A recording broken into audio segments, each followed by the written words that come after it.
The key textbooks for this class is Sean Carroll's textbook on general relativity. It's now almost 20 years old. I would say, I think it's listed on the website as required. I would actually call it sort of semi-required. It is where I will tend to post most of the readings to the course. It's a really good, complete textbook for a one-semester course, which is what we have. Okay? And I will not be going through the entire thing. You can't in a one-semester course. And I will, from time to time, there will be a few topics that I cannot go into as deeply as I would like. If we had 2 semesters, maybe I'll be able to do a little bit more. And so for those of you who are interested, I will suggest readings in this. My personal favorite supplements to this is a textbook by Bernard Schutz, A First Course in General Relativity.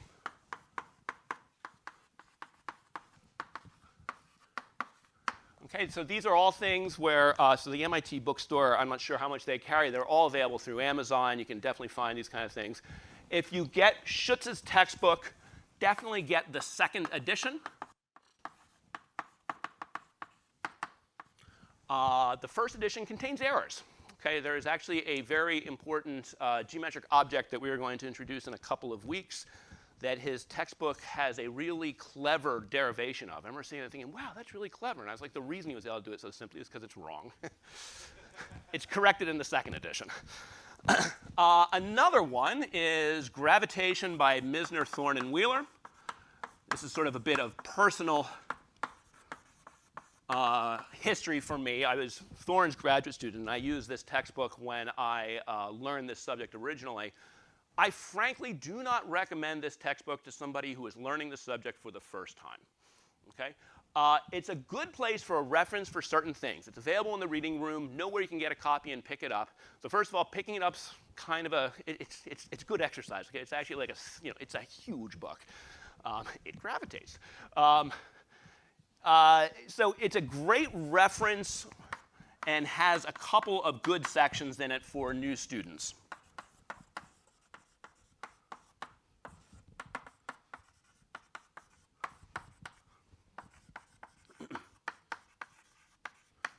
But I will indicate from time to time, especially some of the stuff we do in the 2nd half of the class, my lectures are kind of inspired by Misner, Thorne, and Wheeler, known as MTW. And for those of you who have sort of a more mathematically minded approach to things, General Relativity by Wald, in the course syllabus, I call this the Überbook. I mean, this really is sort of the self-contained book that really pins down the subject very, very well. It's quite terse and formal, but also very, very clear. If you are a mathematically minded thinker, you will find this to be a really good textbook to refer to. There is one particular derivation that I'm going to do in about a month and a half that I essentially take from Wald's textbook because it's just beautiful. Other things in it, to me it's a little too terse for my own personal taste, but others may find it to be pretty good.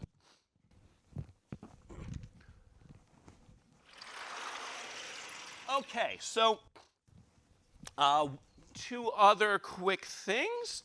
So there are 11 problem sets, and your grade is determined entirely on these problem sets. Okay, the syllabus gives the schedule for when they will be posted and when they are to be handed in. 11 does not divide evenly into 100, so what we do is we have 10 that are worth 9% of your grade, and the 11th is worth 10% of your grade. Okay, is that 11th one really 1% longer? I don't know. This again, I'm taking the viewpoint that you are graduate students, or at least you're playing one for the next hour and a half. And if you're going to sweat the difference of 1 percentage point on that thing, come on. This is about learning the material. Don't worry about those little details that much. Okay, so that is where all of your assessment is going to come from. The very first time I lectured this course, I had a final exam, and it just turned out to be a complete waste of my time and the students' time. You really cannot write you either write problems that are so easy that you can do them in your sleep, or they're so difficult you can't do them in the time period of an exam. So we're just going to stick with problem sets, and that's fine. Okay, let's move into then the way the course is going to be structured. So my presentation of this material, the first half of the course,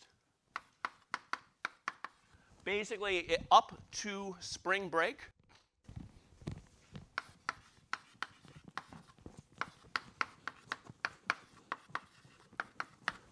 is essentially the mathematical foundations of general relativity.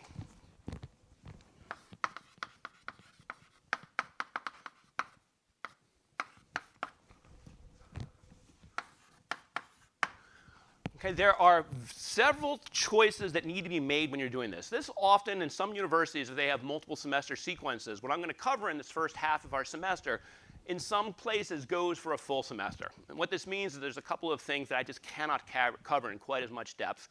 Those will be things where, for those of you who are interested in it, have that kind of a mathematical thinking of things, happy to push you to additional readings where you can dive in and look at it in a bit more depth.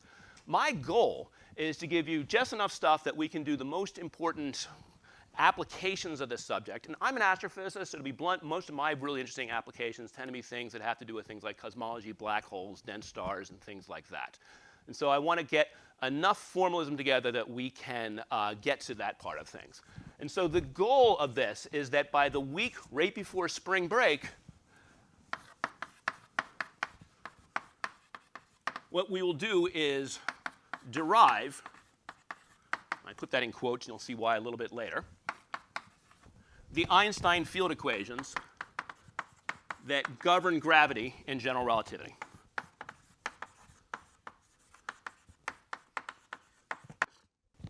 Okay, so there are several things that we could do that are not strictly necessary to get there, and just because of time limitations, I'm going to choose to sort of elide a few of these topics. The second half will then be applications.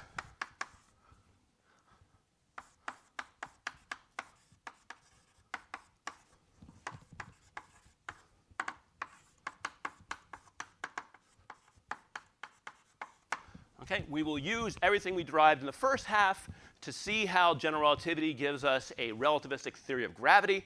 We will begin applying it. We'll see how Newton's law is encoded in these field equations. We'll see how we go beyond Newton's law, get some of the classic tests of general relativity, and then start looking at solving it for more interesting systems, looking at the evolution of the universe as a whole, looking at the behavior of black holes, looking at gravitational waves, constructing the space-time of neutron stars, things like that. So it's a fun semester. It sort of works well to fit these two things in like this. And for those of you who are interested in taking things more deeply, there's a lot of room to grow after this. And it does look like, so people who particularly would like to go a little bit more detail in some of the math, if you've looked at the syllabus, I have one of my absolute favorite quotes from a course evaluation is put on there, where a student in like 2007 or so wrote, the course was fine as it was, but Professor Hughes, as an astrophysicist, tended to focus on really mundane topics like cosmology and black holes. And if you think those are mundane topics, what can I say? Guilty as charged. But for those of you who do want to take a different approach to these sorts of things, we'll probably alternate lecturing this course in the future between someone from the CTP who works more in quantum gravity and things related to that lecturing, and that'll be Netta Engelhardt in spring of 2021. All right. So we're now ready to start talking about, after doing all this sort of prep, we can actually talk about some of the foundations of the theory. So before I dive in, are there any questions? All right. So what we're going to begin doing for the first couple of weeks, well, not really the first couple of weeks, the first couple of lectures, is we're going to begin by discussing special relativity. But we are going to do special relativity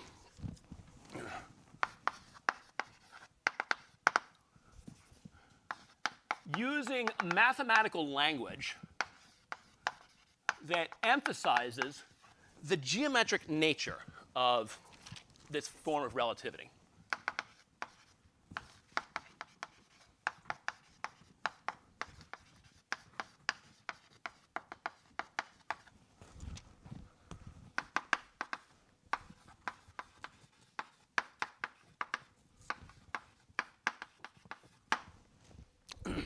What this does is it allows us to introduce basically the formalism, the notation, all the different tools that are important for when things get more complicated. Okay, when we apply a lot of these tools to special relativity, like we will be doing in the first 3 or so lectures of this course, it's kind of like swatting a mosquito with a sledgehammer. You really don't need that much mathematical structure to discuss special relativity.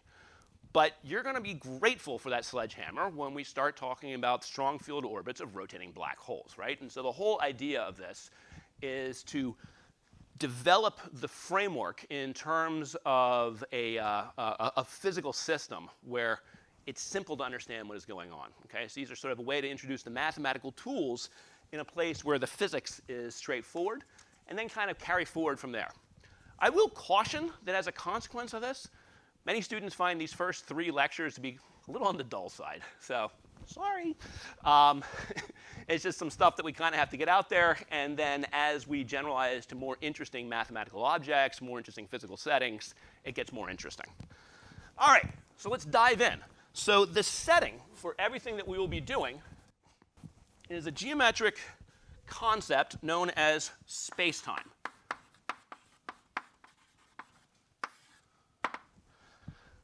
So let me give you a precise mathematical definition of space-time. So a space-time is a manifold of events that is endowed with a metric. Okay, it's a wonderful mathematical definition, and I've written it in a way that requires me to carefully define 3 additional terms. So the concepts that I've underlined here, I've not defined them yet precisely exactly what I mean by them. So let's go over to the sideboard and talk about what exactly these are. So a manifold, this is, if you are a mathematician, you might twitch a little bit about the way that I am going to define this. And I will point you to a reading that does it a little bit more precisely. But for the purposes of our class, a manifold is essentially just a set or a collection of points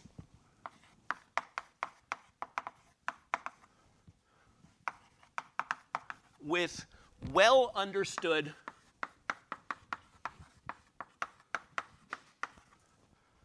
connectedness properties.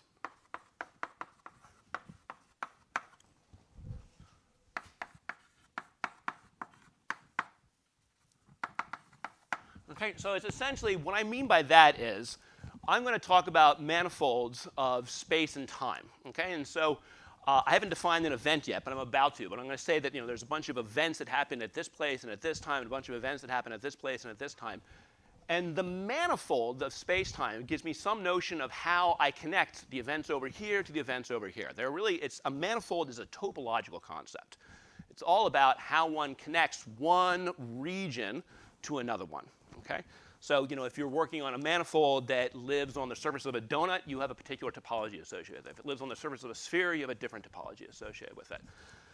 If you would like to see more careful and more rigorous discussion of this, this is one of the places where Carol is very good.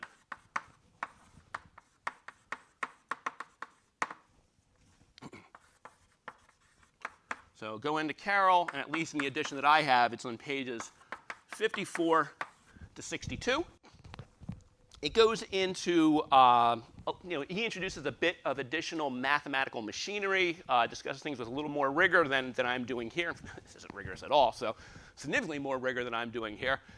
Those of you who are into that, that should be something that you enjoy. So, an event. This is when and where something happens.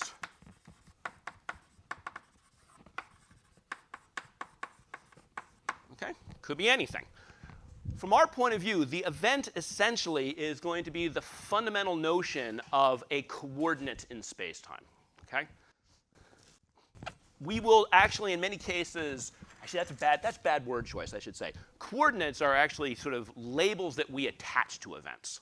Okay? We are going to be free to adjust those labels, but the underlying geometric idea that the event is here, that's independent of the coordinates that we choose. So we will label these things with coordinates.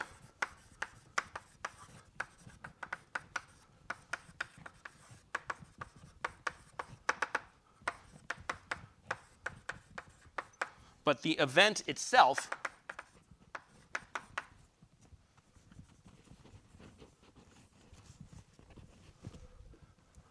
exists independent of these labels.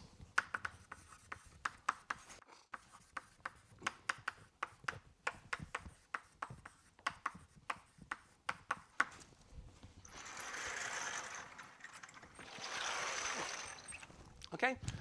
So, just to give an example, there might be one event which is I punch myself in the head. Okay? And so I'm very egotistic, so I will say this event happened at time 0, x, y, and z equals 0, because I define this corner of my skull as the origin of the coordinate system, and I always think whatever's happening right now is the origin of time. Okay, those of you out in the room are also egocentric, and you would say, whatever. I'm going to call that, let's say you were at y of 3 meters, and I'm going to put the floor as the origin of my z-axis, so z of 1.7 meters or whatever. And you will come up with your own independent labeling of these things.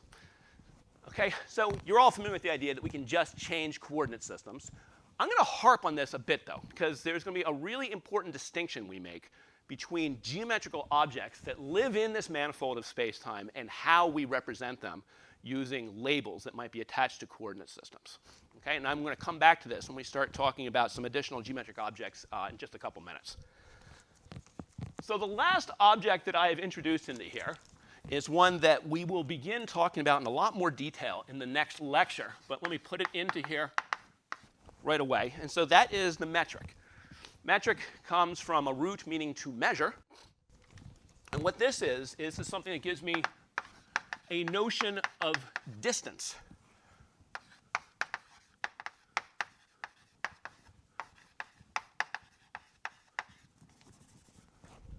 Between events in the manifold.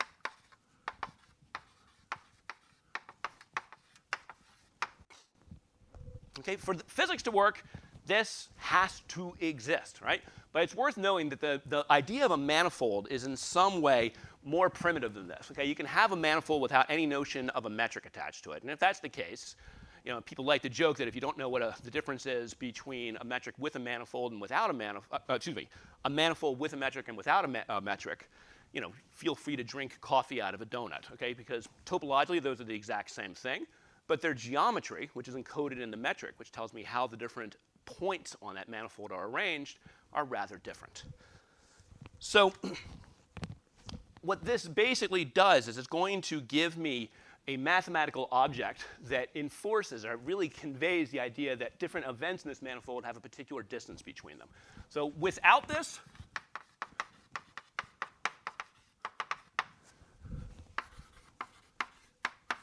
a manifold has no notion of distance encoded in it. So the two things together really make this, this concept come to life. You can see a lot more, like I said. So talk about, you can get more information about many of these concepts from the readings that is in Carroll. Wald's textbook also goes into quite a lot of detail about this stuff.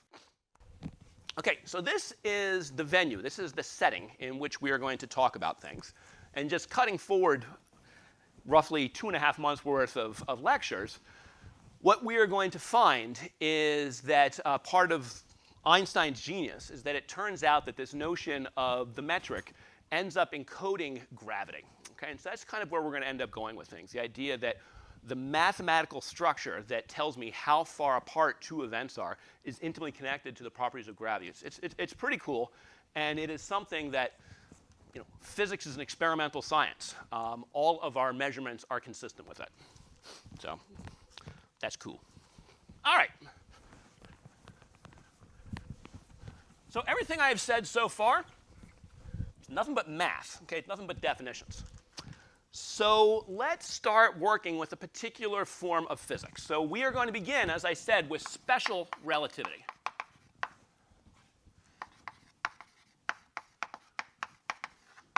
This is the simplest theory of space-time that is compatible with physics as we know it. Not fully compatible.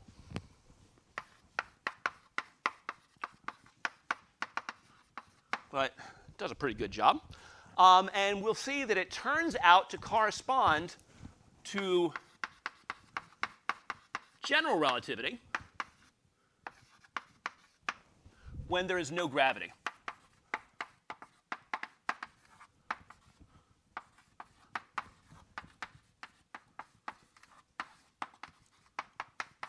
Okay? So to set this up, we need to have some kind of a way of labeling our events. And so I'm going to introduce kind of a conceptual, you can almost think of it as like scaffolding, which we're going to use to sort of build a lot of our concepts around. And in this one, you know, I mean that in a kind of an abstract sense. There's going to be sort of like the edifice that we use to help us build the building that's going to be the mathematics of general relativity. But this one really is kind of like a scaffolding, because what I want us to introduce here is a notion of what is called an inertial reference frame.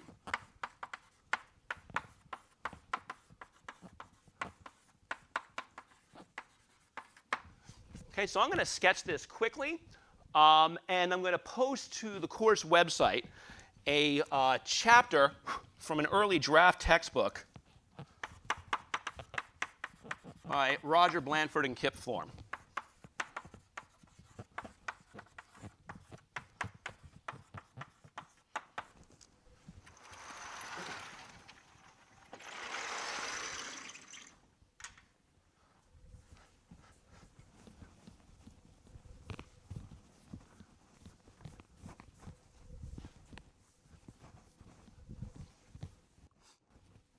So when I talk about the inertial reference frame, I want you to sort of visualize in your head a lattice of clocks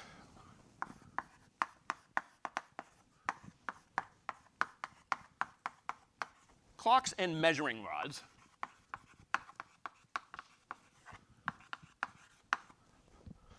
that allows us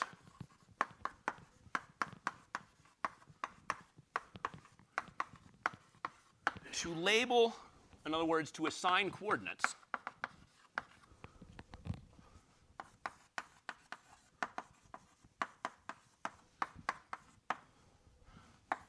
any event that happens in space-time. Okay? So just sort of in your head, imagine that there's this grid of little clocks and measuring rods. And, you know, mosquito lands on your head, it's right near a particular rod and a particular clock. It bites you, that's an event. You slap it, that's another event.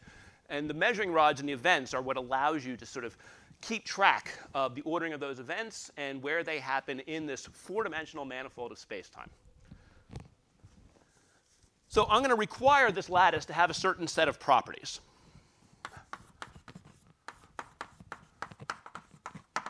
First, I'm going to say that this lattice moves freely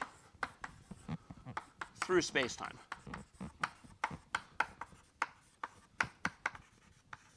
What do I mean by moving freely?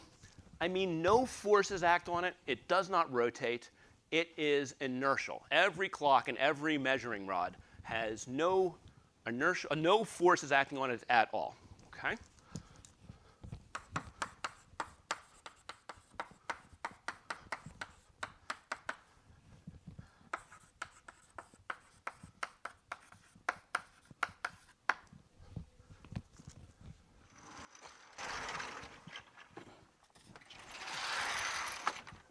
You look at that, you might think to yourself, well, why don't you just make it at rest? Well, I did. It's at rest with respect to someone, okay? But we might have a different observer who's coming along who has no forces acting on her, and she's moving relative to me at 3/4 the speed of light, okay? It's not at rest with respect to that observer, and that's actually kind of the key here. Okay, so this inertial reference frame is at rest with respect to someone who feels no forces, but not to all observers.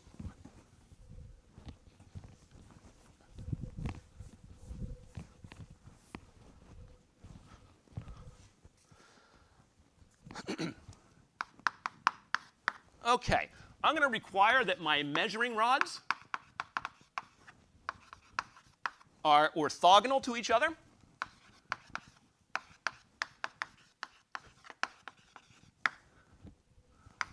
So they define an orthogonal coordinate system.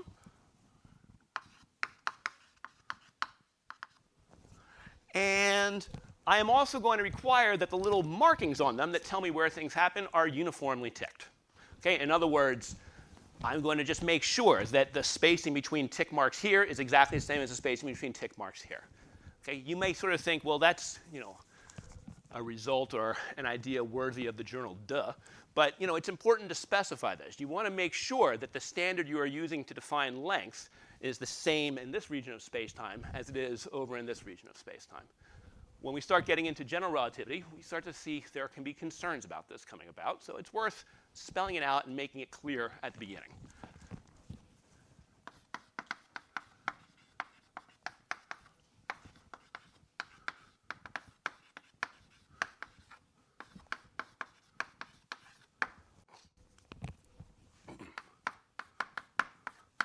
I'm also going to require that my clocks tick uniformly. Okay? We're going to make this lattice that fills all of space-time using the best thing that Swiss engineers can make for us. We want to make sure that 1 second, an interval of 1 second, is the same here in this classroom as it is somewhere off in the Andromeda galaxy. Okay? We want to make sure that there is no evolution to the time standard when we do this. Finally, I'm going to synchronize all these clocks with each other in the following way.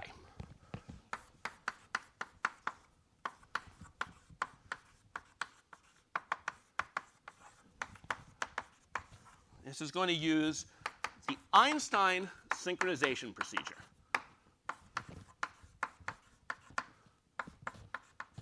Oops. This is the first place where a little bit of physics is actually beginning to finally enter our discussion. Okay, so I'll comment that I'm going to go through what this procedure is in just a second. But an Easter egg here. Whenever you see a name that has Einstein in it, your ears should perk up a little bit, because it probably means this is something important. Okay? This is, after all, a course in relativity. And that tends to be the things that end up mattering, even when they end up being really kind of easy to things we look at now and kind of see as fairly obvious. It's important, okay? And we often attach Einstein's name to this. So this Einstein synchronization procedure, this takes advantage of the fact, and by the way, we are not going to teach special relativity in this course. 8962, I assume you have already studied special relativity and you're all experts in this, and so I can freely borrow from its important results. This procedure takes advantage of the fact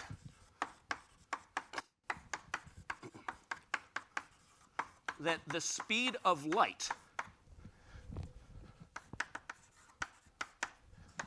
is the same to all observers, no matter what inertial reference frame they might be in.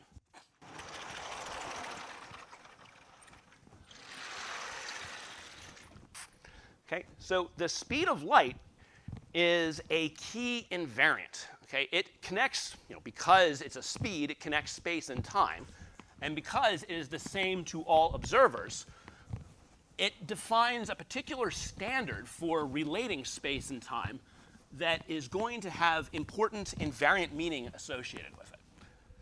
Okay, so just to remind you what this means, let's see, do I have a laser pointer with me? Yeah, I might, but don't worry about it. Let's say I have a pretend laser pointer. My chalk's a laser pointer.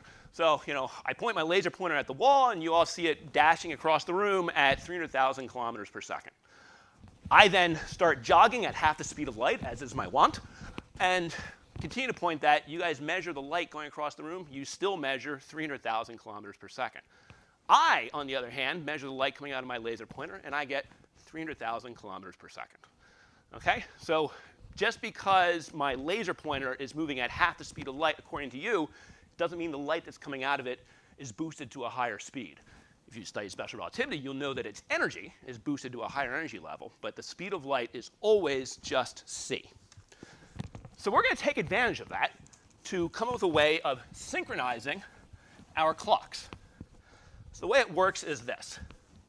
So let's look at a two-dimensional slice of my lattice here. Time, and let's make this be the x-axis. And so I will have, let's say, this is where clock 1 exists. And this is where clock 2 exists. Let's go into the reference frame that is at rest with respect to this lattice. And we want to synchronize clock 1 with clock 2. So as time marches on, these guys stand still. So here's the path in space-time, the world line, traced out by clock 1. Here's the path in space-time, the world line, traced out by clock 2. So let's say, let's call this event, let's say that this event happens at a time t1e. T1 is when clock 1 emits a pulse of light.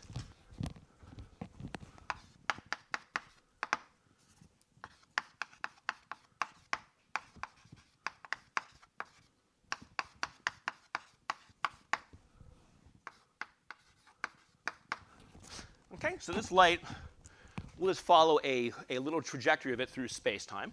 This goes out and strikes clock 2, at which point it is bounced back to clock 1.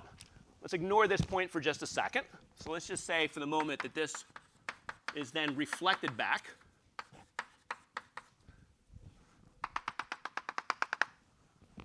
Okay, and then it is received back at clock 1.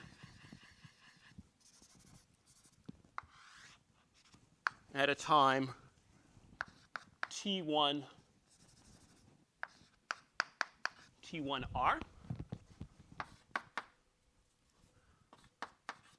make this a little bit neater. t1e, t1r.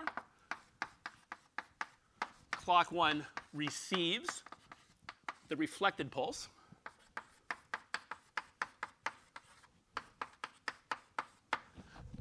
So the moment at which it bounces,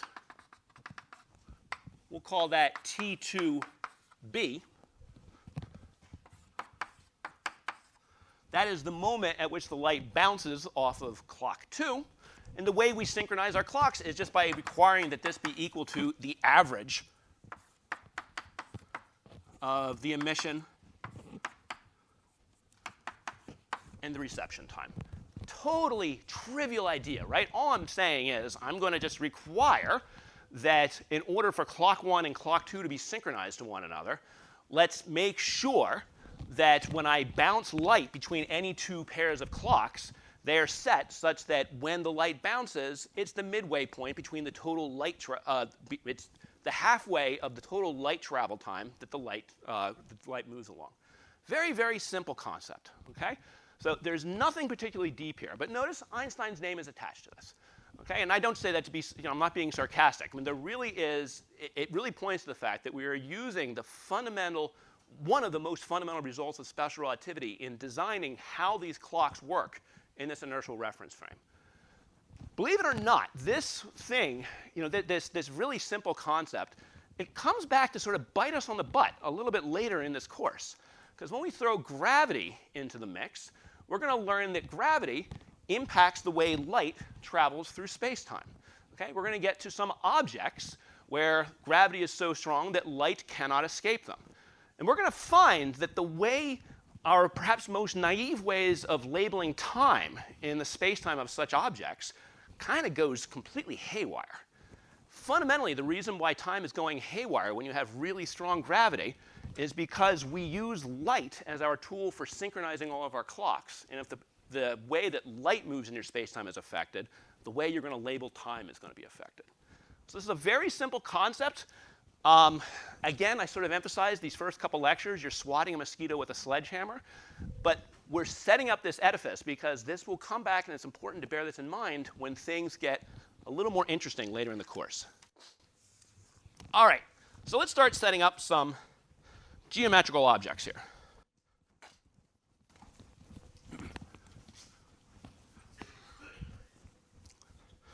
Pardon me. Let me do one other thing really quickly before I start setting up some geometrical objects. So when I sketched this this thing called a space-time diagram here, I should have talked a little bit about the units that I'm going to use to describe the ticking of my clocks and the spacing of tick marks on my measuring rods.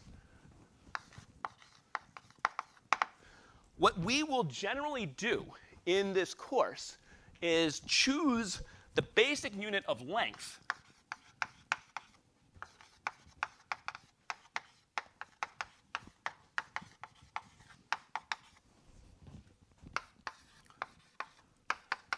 to be the distance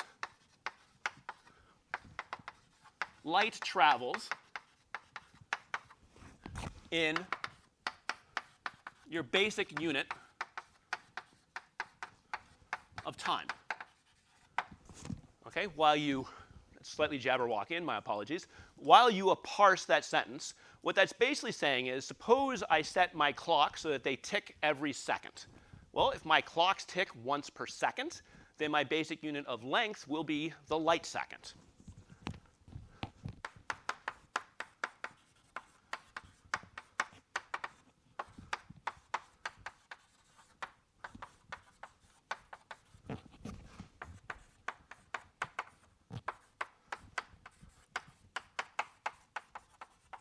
Okay, if you want to put this into more familiar units, that's about 300,000 kilometers.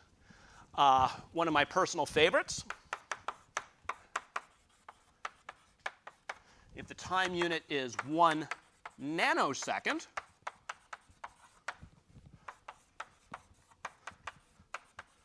the length unit is, of course, 1, I will call it LNS, light nanosecond. Students who are in 8033 with me are not allowed to answer this question. Does anyone know what 1 light nanosecond is? Actually, this is a little bit ridiculous, but to within far greater than 1% accuracy, it is 1 foot. Okay, the English unit that comes on these asinine rulers that those of us educated in the United States learned and all of our European friends sneer at us about, the speed of light is, to incredible precision, 1 foot per nanosecond.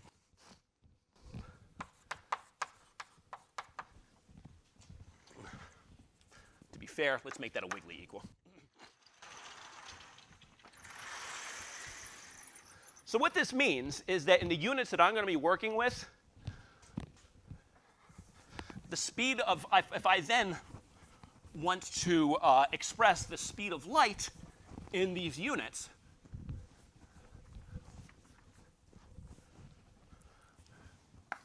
so c is 1 light time unit per time unit, which we are just going to call 1. Okay? So we will generally set the speed of light equal to 1. Just bear in mind what this essentially means is that you can think of, if you want to then convert to your favorite meters per second, furlongs per fortnight, whatever it is that you're most comfortable with, c is effectively a conversion factor then. Okay? And so what this means is that when we do this, all velocities that we measure are going to be dimensionless. Okay? Really what we're doing is we're measuring them as fractions of the speed of light.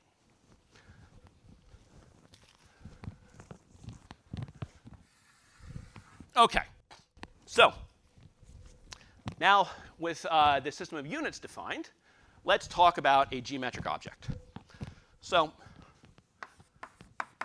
let's imagine that O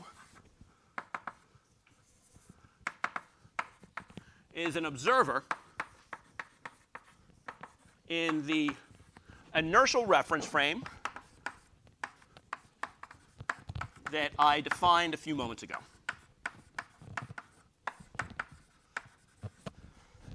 This is a mouthful to say. It's even more of a mouthful to write.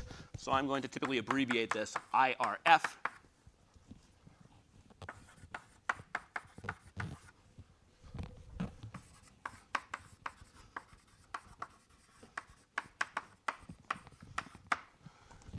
So O observes 2 events, which I will label P and Q.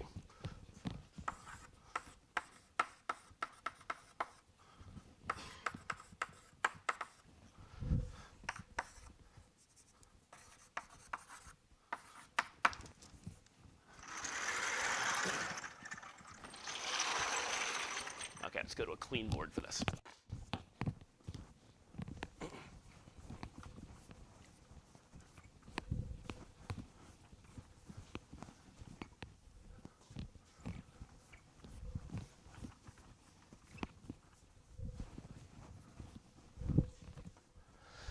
Okay, so let's say here in space-time, so imagine I've got coordinate axes that have been drawn. It's going to be three-dimensional. For simplicity, I'm not going to actually write them out. Let's say I've got event P here and event Q over here. Now, if we were just doing Euclidean geometry in 3-space, you guys have all known that once you've got two events written down on a plane or in a three-dimensional space, something like that, you can define the displacement vector from one to the other. We're going to do the same thing in space-time. Okay, so let's call delta x, and I'm going to make a comment on notation in just a moment. This is the displacement in space-time from P to Q.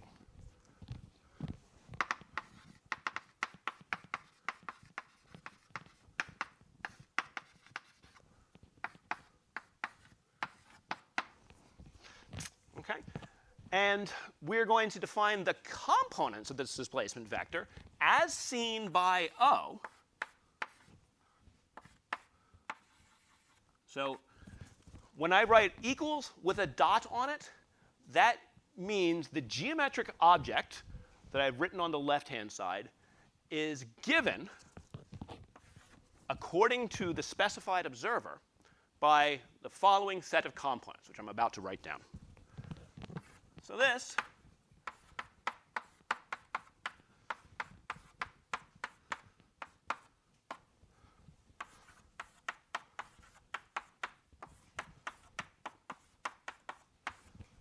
looks like so. Okay? So a couple things that I want to emphasize that I'm introducing here, bits of notation that we're going to use over and over again in this term. Notice I am using an over arrow to denote a vector in space-time. Okay? Different texts, different professors use slightly different notations for this. Those of you who took 8033 at MIT with Salvo Vitale, he preferred to write a little under tilde when he wrote that. For us, working in four-dimensional space-time is going to be of paramount importance to us. And so we're going to use this over arrow, which you probably have all seen for ordinary three-dimensional vectors. For us, it's going to represent a four-dimensional vector. Now, in truth, we're not going to use it all that much after the first couple weeks of the class, or first couple lectures even.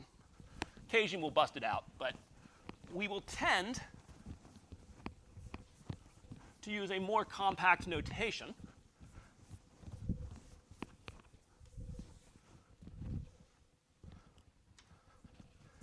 in which we say delta x, that displacement vector, has the components delta x mu, where mu lies in either t, x, y, and z, or 0, 1, 2, 3.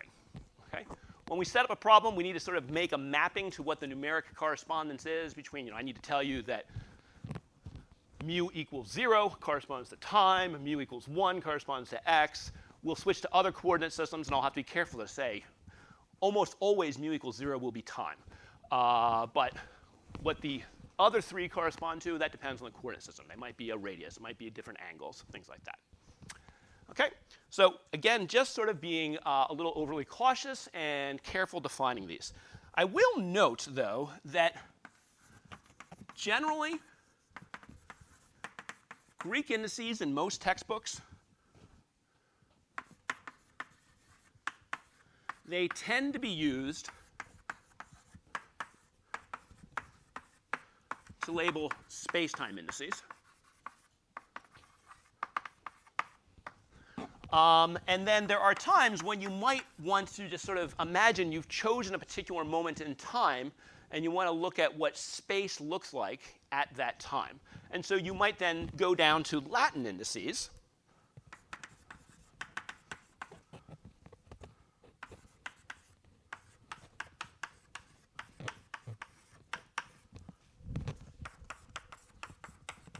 To pick out spatial components at some moment in time.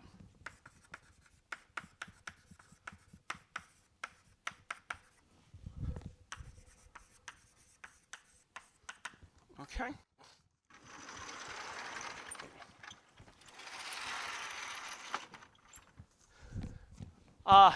we'll see that come up from time to time. Just want you to be aware there is this distinction.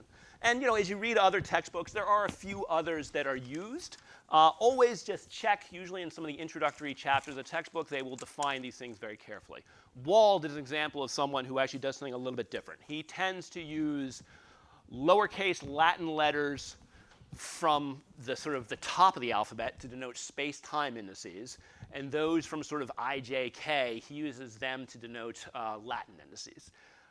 If you're old enough to get this, this is often called by some of us who grew up in the dark ages, this is sometimes called the Fortran convention. If you've ever programmed in Fortran, you know why that is. If you didn't, please don't bother learning it. It's really not worth the brain cells it would take. OK, so we've got this geometric object that is viewed by observer O. Let's now think about what this looks like from the viewpoint of a different observer, a different inertial observer.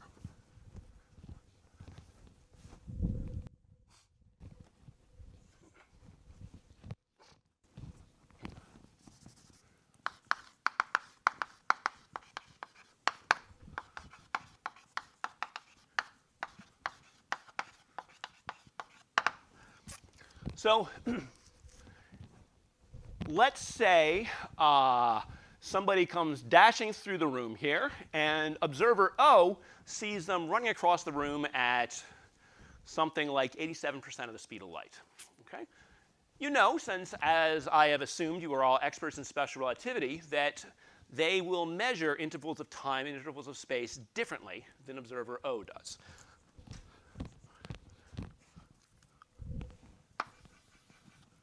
So here's event P. Here's event Q.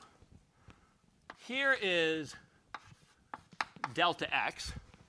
And this is all as measured by observer O bar.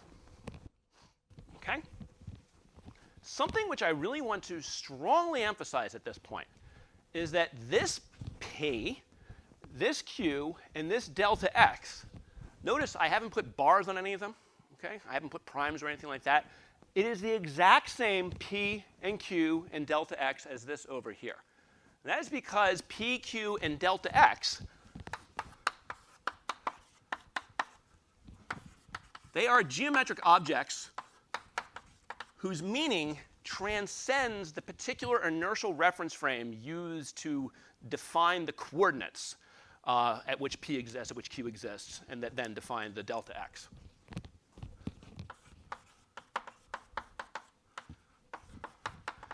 These geometric objects exist independent of the representation.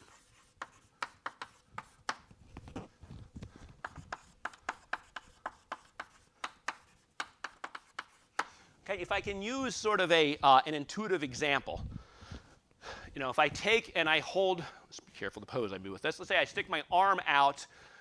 I say that my arm is pointing to the left, right? You guys would look at this and say your arm is pointing to the right because you're using a slightly different system of coordinates to orient yourself in this room. We're both right. Okay? We have represented this geometric object, my arm, in different ways. But me calling this pointing to the left and you calling it pointing to the right doesn't change the basic nature of my arm. Okay? It doesn't mean that my blood cells changed because of something like this happening. This has an independent existence. In the same way, this delta x, it is the displacement, these two events. This might be mosquito lands on my head. This might be me smacking it with my hand or flying near my head and me smacking it with my hand. Those are events that exist independent of how we choose to represent them. So the key thing is we preserve that notion of the geometric object's independent existence. What does change is the representation that the two observers use.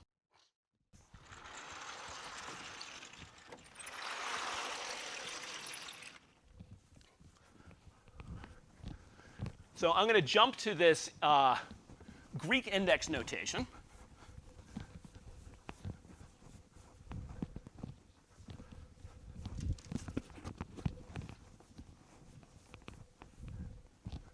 And so what I'm going to say is that according to observer O bar, they are going to represent this object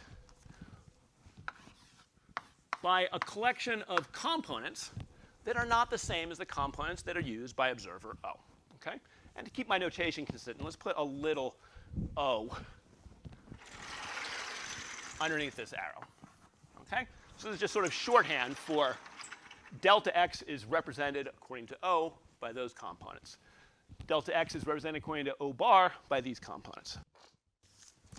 And again, since I'm assuming you all are experts in special relativity, we already know how to relate the barred components to the unbarred components. They are related by a Lorentz transformation.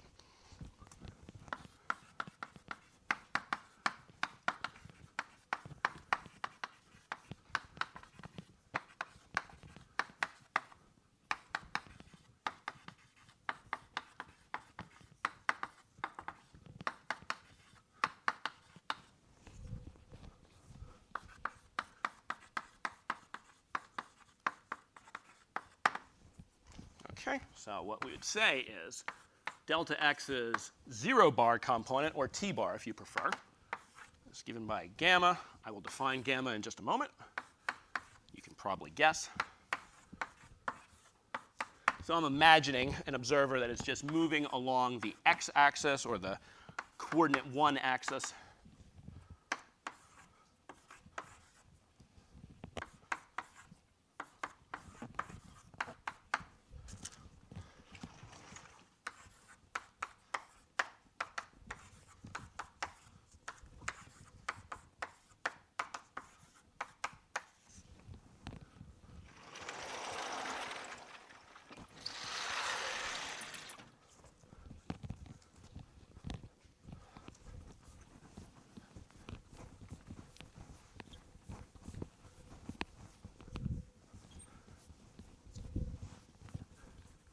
So what went on in that transformation I just wrote down is O bar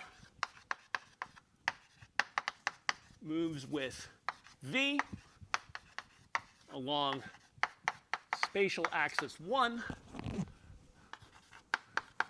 with speed v as seen by O.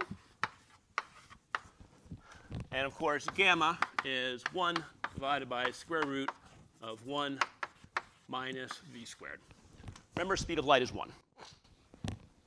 Okay?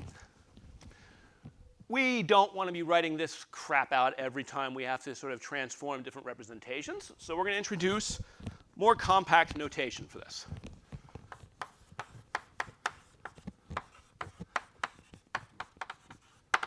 So we're going to say delta x mu bar is what I get when I sum over index nu from 0 to 3 of lambda mu bar nu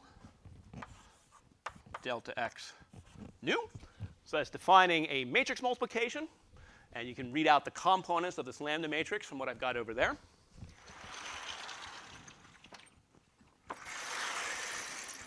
And even better yet,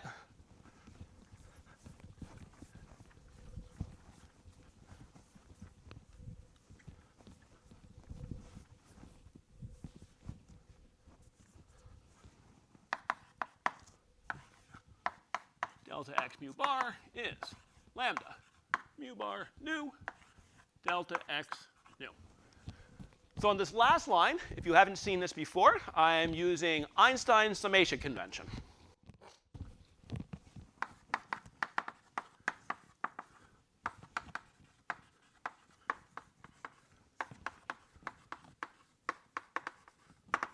If I have an index that appears in one geometric object in the downstairs position and an adjacent geometric object in the upstairs position, and it's repeated, so repeated indices in the upstairs and downstairs position are assumed to be summed over their full range from 0 to 3.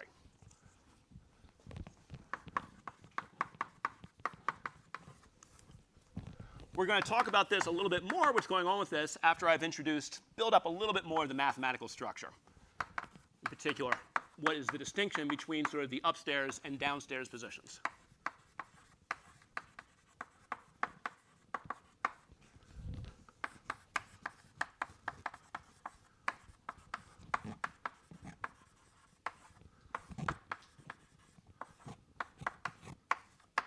some of you might be saying, well, isn't one way of running it what we call a covariant component, and wasn't one a contravariant component?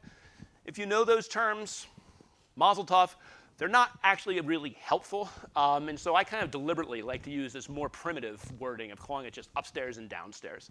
Because what we're going to find, the goal of physics is to understand the universe in a way that allows us to connect this understanding to measurements. And measurements don't care about contravariant versus covariant, and all these things are essentially just ways of representing objects with our mathematics that is sort of a go-between from some of our physical ideas to what can eventually be measured. Okay, so covariant, contravariant, whatever. At the end of the day, we're going to see as we put these sort of things together, it's how these terms connect to one another that matters. Okay, the name is not that important. I do want to make one little point about this as I move forward. It is sort of worth noting that if I think of how I relate the displacement components according to my barred observer relative to those as measured by my unbarred observer, I can think of this Lorentz transformation matrix as what I get when I differentiate one representation's coordinates with respect to the other representation's coordinates. Okay, kind of trivial in this case, and we have when we are doing special relativity, there is a particular form, the Lorentz transformation, that we tend to use. But I just want to highlight this because this relationship between two different representations of a reference frame is going to come up over and over and over again. This is a more general form, this idea that you're essentially taking the derivative, you're looking at how one representation varies according to the other representation. So using that to think about how to move between one inertial reference frame to another is going to be very important to us. So this is a more general form.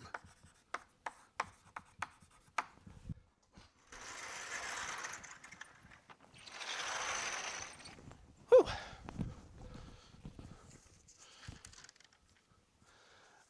Let's see. So I want to make one further point, and then I will introduce sort of a more careful definition of what is meant by a vector, and I think that'll be a good place for us to stop. So when I look at this particular form, so let's look at the last thing I wrote there, where I use the Einstein summation convention. This is just a chance for me to introduce a little bit more terminology and notation.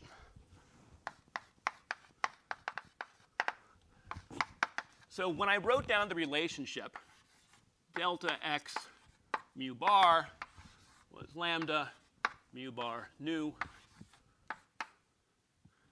delta x nu, how I labeled the index that I was summing over is kind of irrelevant.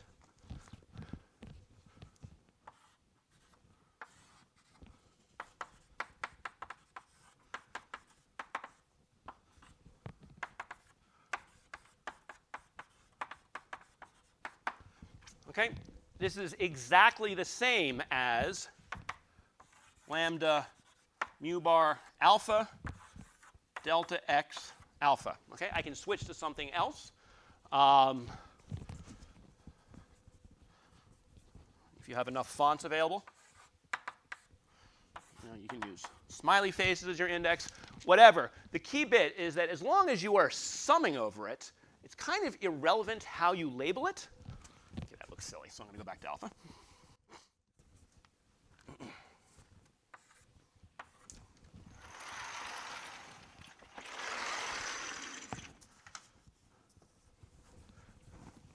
When I have an index like that that is being summed over, it's going to sort of disappear at the end of my analysis. Its only role is to kind of serve as a placeholder that allows me to keep things sort of lined up properly so that I can do a particular mathematical operation.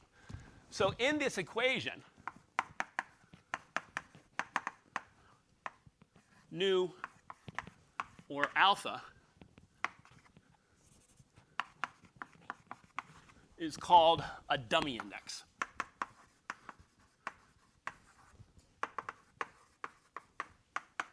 Now, when I'm doing it with something like this, where I'm just relating one set of one-index objects to another set of one-index objects, it's kind of trivial to move these things around. We're going to make some much more complicated equations later in this class. And we'll find in those cases that sometimes it's actually really useful to have the freedom to relabel our dummy indices. It allows us to sort of pick out patterns that might exist among things and see how to simplify a relationship in a really useful way. On the other hand, I do not have the freedom to change that mu bar that appears there, right? I have to have that being the same on both sides of the equation, okay? Because, I'm free to sort of mix around things where it's just going to be summed over and kind of not play a role. But in this, my mu bar, pardon me for a second, mu bar is not a dummy index. And so I do not have that freedom. Okay, we sometimes call this the free index. As I write that down, that seems like a bit of a strange name, actually, because it's really not free. You're actually constrained in what it can be. What can I say? Probably there's some history there that I don't know about. All right.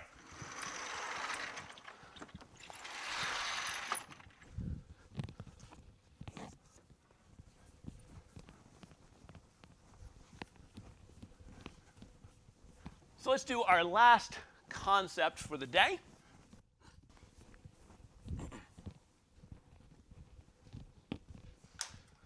So let's carefully define a space-time vector.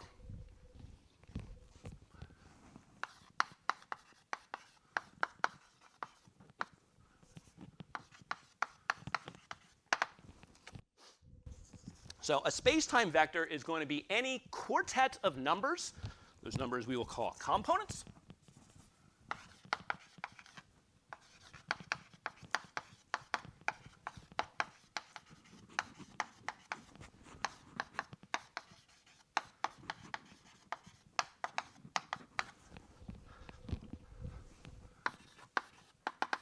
Which transforms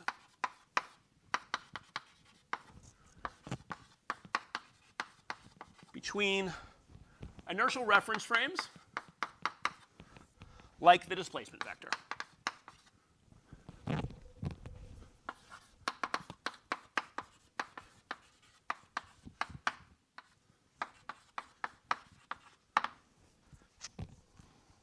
So if I represent some space-time vector A as some collection of numbers that, as observed by O, has components A0, A1, A2, A3,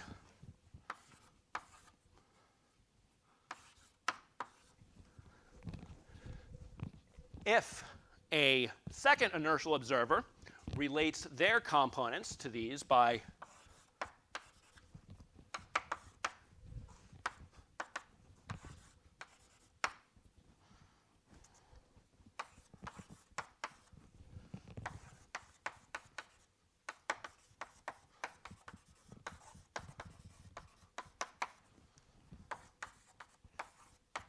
if that describes the components for the observer O bar, then it's a vector.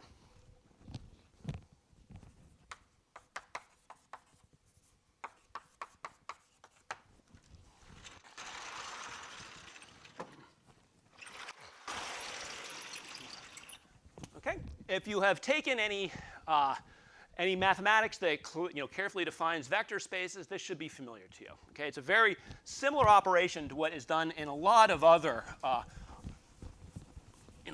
kinds of analysis. The key to making this notion of a vector a sensible one is this transformation law. Okay, so if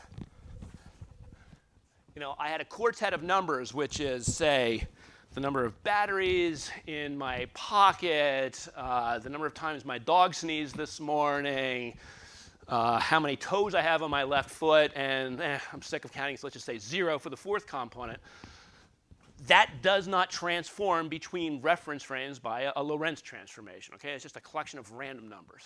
Okay? So not any old quartet of numbers will constitute the components of a vector. It has to be things that have a physical meaning that you connect to what you measure by a Lorentz transformation. For it to be a good vector, it also has to, that A has to obey the various linearity laws that define a vector space.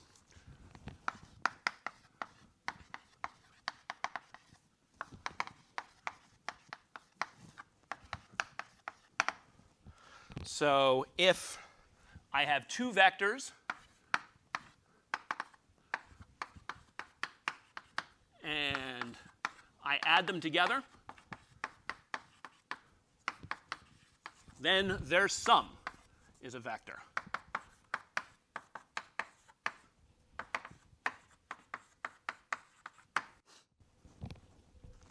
If I have a vector and I multiply it by some scalar,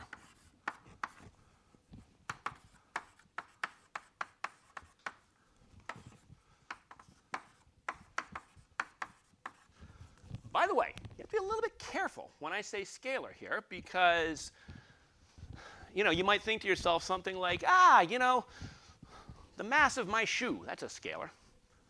But you have to be careful when you're talking about things in relativity, whether the scale you're dealing with is actually a quantity that is Lorentz-invariant. Okay, with quantity like mass, well, if you're talking about rest mass, and we'll get into the distinction among these things a little bit later, okay, you're good. Just you have to be careful to pick out something that actually is the same according to all observers. So when I say scalar, this means same to all observers.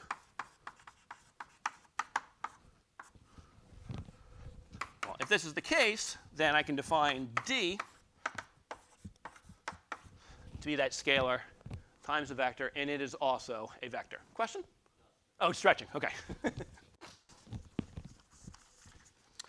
All right. I think actually I'm going to stop there. There is one topic that I just don't feel like I can get enough of it for it to be useful right now. So I think, yes, I'm going to stop there for today. When we pick it up on Thursday, we're going to sort of wrap up this discussion of vectors. Again, I want to kind of emphasize, I can already sort of see in some places you're getting sort of the 1,000-yard stare. There's no question we're being excessively careful with some of these definitions. They are very straightforward. There's nothing challenging here. But there will be a payoff when we do get to times where the analyses and the geometries we're looking at get pretty messed up. Having this formal foundation very carefully laid will help us significantly. So, all right, I'm going to stop there for today, and we will pick it up on Thursday.